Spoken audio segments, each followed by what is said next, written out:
making English easy for everyone. Speak English with Jay and May. Hey, English learners, welcome back to Speak English with Jay and May, your cozy little place to build your English confidence. I'm May. Hello! Hello, May, and hello, everyone. I'm Jay. How are you today, May? I'm doing really well, Jay. Actually, something funny happened to me this morning. I said hello to my neighbor, and then silence. Total silence. Wait, really? That's so awkward. What do you do after hello? Exactly. That's today's topic. What do you say after hello? Small talk, the little conversations that happen every single day. Oh, I know this feeling. Sometimes I say hello and then I just freeze. My brain goes completely empty.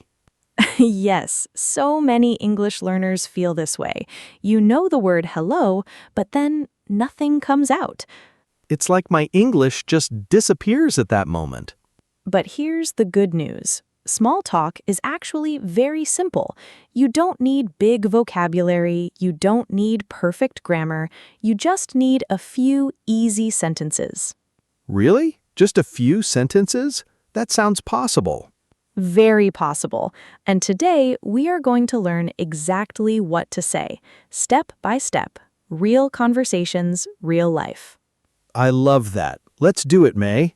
Before we dive in, hey listeners, if this podcast is helping your English, please subscribe, like, and share it with a friend who needs it too. Turn on notifications so you never miss a daily episode. Your support keeps us going every single day. Yes, share it with one friend today. Just one. Okay, May, I'm ready. So, what is small talk exactly? Okay, so small talk is just short, friendly conversation. It's not a deep discussion, it's not an interview, it's just easy, light talking. Like talking about the weather? Yes, weather is the classic one, but there are many topics, and today I'm going to teach you the most useful ones for daily life. Can I ask, why is small talk so important? I mean, it seems small. Good question. Small talk is actually very powerful. It builds connection. It makes people feel comfortable around you. When you can do small talk well, people think, oh, this person is friendly and easy to talk to. Oh, so it's like the first door to a real friendship. I love that. Yes, exactly. Small talk is the door. Behind that door is real conversation, real connection, real friendship. Okay, so how do we open that door? What do we say first? All right, let me tell you about the 3 main tools for small talk. Think of them like tools in a small box. Tool number 1, ask about their day. Ask about their day. Okay, like, how are you? Yes, but let's go a little further than just how are you? Because sometimes people say how are you and it feels like a robot, very automatic. Yes, like nobody really answers honestly. Right, so instead try something warmer, like how's your day going or how has your morning been? Oh, that feels more real, more human. Exactly. It shows you actually care. And when you ask that, people usually say more than just fine. What do they say? They might say something like, oh, it's been a busy morning, or pretty good, I just had the best coffee. And then, this is important, you respond to what they said. You mean like follow their words? Yes, if they say, I just had the best coffee, you say, oh really, where from? Or, I need good coffee too, where do you go? That's so natural. It doesn't feel like studying English at all. That's the secret. Small talk should feel natural, not like homework. Okay, so tool number 1 is ask about their day. What's tool number 2? Tool number 2, comment on something around you. This one is really useful because you always have something around you. The weather, the place you're in, something happening nearby. Okay, give me an example. Sure, Let's say you're waiting for the bus. You can say to the person next to you, "It's so hot today, right?" Or, "The bus is late again." Oh yes, complaining about the bus together. That's very real life. It is. Shared experience is a very easy way to connect. When two people notice the same thing, conversation starts naturally. What about inside a coffee shop or a store? Great example. If you're in a coffee shop, you can say, "It smells amazing in here," or "This place is so busy today." Simple observations. Anyone can respond to those. I never thought about that. I always thought small talk needed, I don't know, something interesting to say. No, no, no. The simpler, the better. You know, I remember when I was learning to be more social in English, I would try to say something clever, and I would overthink it and say nothing. Yes, that's me. I overthink and then I miss the moment. And by the time I thought of the perfect sentence, the moment was gone. So I learned, say something simple now, better than something perfect later. That's actually really good advice. Say something simple now. Yes, a simple, "Nice day today, right?" is 100 times better than silence. Okay, I love this. So tool 2 is comment on something around you. What's tool 3? Tool number 3, give a compliment. This one is so powerful and so easy. Oh, like saying, I like your shirt. Exactly. But let me teach you to go just one step further. Don't just say, "I like your bag." Say, "I like your bag. Where did you get it?" Oh, you add a question. Yes, the question is what keeps the conversation going. Without the question, it stops. With the question, it continues. That's like adding fuel to a fire. Perfect analogy. The compliment starts the fire. The question keeps it burning. So it's not just about being nice, it's a strategy. Yes, and the great thing about compliments is everyone likes them in every culture. Everyone feels good when someone notices something nice about them.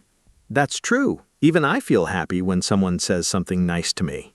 And here's something interesting. When you make someone feel good, they automatically like you more. It's just how humans work. Wow, small talk is not so small after all. Right? It's actually doing a big job. Okay, so we have 3 tools. Ask about their day, comment on something around you, give a compliment with a question. Got it. But May, what about keeping the conversation going? Like what happens after the first sentence? Great question. This is where many learners get stuck. You start okay, but then the conversation dies after 2 exchanges. Yes, that's exactly what happens to me. I say something, they reply. I say something, they reply, and then silence again. Okay, so here's a secret technique. I call it say and ask. Every time you speak, say something and ask something. Say and ask? Yes. So, for example, "I love this weather today. Do you prefer hot or cold days?" You shared something about yourself and you asked something about them. Oh, so the conversation bounces back and forth like a ping pong. Yes, exactly like ping pong. You hit the ball to them, they hit it back to you. No one should hold the ball for too long. I love that. Ping pong conversation. And the key is balance. Don't talk too much about yourself. Don't only ask questions. Mix them. Share a little, ask a little. You mean like show a little, ask a little? Exactly. People feel comfortable when they know a little about you, but they also love to talk about themselves, so you give them space to do that. Wait, here's something I'm curious about. What are the best topics for small talk? Like what's safe? Oh, this is important. Some topics are great for small talk, and some topics, be careful. What topics are dangerous? Well, when I say dangerous, I mean topics that can make people feel uncomfortable, like politics, religion, money, personal problems. These are heavy topics, not for small talk. Yeah, those can start arguments. Right. Safe topics are weather, food, weekend plans, movies or shows, travel in a very light way, sports, and local events. Okay, so weather and food are always safe. Always. You cannot go wrong with weather and food. Everyone experiences the weather, everyone eats. That's true. Food is universal. And food is actually a beautiful topic because it connects to culture. You can ask someone, "Have you tried any good food lately?" And suddenly you're learning about their culture, their weekend, their life. Oh, wow. One question opens so many doors. Exactly. And this is where things get interesting. The best small talk conversations feel like they go nowhere, but actually they go everywhere. You mean like you start talking about coffee and end up talking about a trip to Italy? Yes, that happens all the time. One topic leads to another. That's the magic. Okay, I want to practice. Can we do a little example conversation? Yes, let's do it. Imagine you're at work and you see a coworker in the break room. What do you say? Hey, how's your morning going? Good. And I say, "Oh, pretty busy. I have a big meeting later." What do you say next? Oh, really? Good luck with that. Are you ready for it? Perfect. You showed empathy and asked a follow-up question. That's beautiful small talk. Really? That easy? That easy. And the other person now feels like you care about them. That's all it takes. I feel like I've been making this so much harder than it needs to be. Most learners do. They think you need perfect English for small talk. But the truth is, warmth matters more than perfect grammar. Warmth over grammar. I'm writing that down. Do it. A warm, slightly imperfect sentence beats a cold, perfect sentence every time. Okay, can we talk about some specific phrases, like actual sentences I can use right away? Yes, let me give you some ready-to-use phrases. These are real phrases that native speakers use every single day. I'm ready. For starting a conversation, try, "Hey, long time no see," or "How's everything going?" or "What have you been up to lately?" What have you been up to? That's a great one. It means like, what have you been doing? Exactly. Very natural, very common. And for responding when someone asks how you are, instead of just, "Fine, thanks," try, "Pretty good, staying busy," or "Not bad, can't complain," or "Really good, actually, I just had a great weekend." Can't complain. I like that one. It sounds very native. It does, and it's relaxed. It says, "Life is okay," in a casual, friendly way. What about ending a conversation? Sometimes I don't know how to finish. It gets awkward. Oh, this is so important. Ending a conversation gracefully is a skill. You want to end it on a warm, positive note. What do you say? Try, "It was really nice talking to you," or, "Well, I'll let you get back to it." That's a very polite way to say, "I know you're busy, goodbye." I'll let you get back to it. That's so smooth. Or you can say, "We should catch up more sometime." That leaves the door open for future conversations. These are so useful. I feel like I have a toolkit now. You do. That's exactly what this is, a toolkit. You don't need to memorize 100 sentences.